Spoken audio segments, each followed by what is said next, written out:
Now, in my previous video, I was teaching you how to use your calculators to calculate probabilities for binomial distribution. This is a Poisson distribution, and I can do this again on my Classwiz very quickly. Okay, since the Poisson is about the average number of occurrences in a given interval, there's something called lambda, which you should be aware of.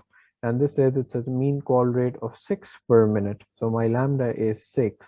The question says find the probability that in a given minute there are 9 calls.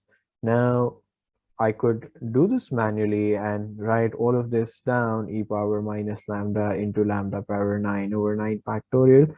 But my calculator can also do this directly.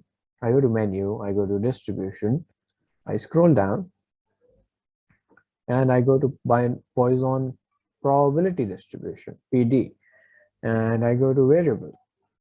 I just need the probability of 9, and my lambda is 6.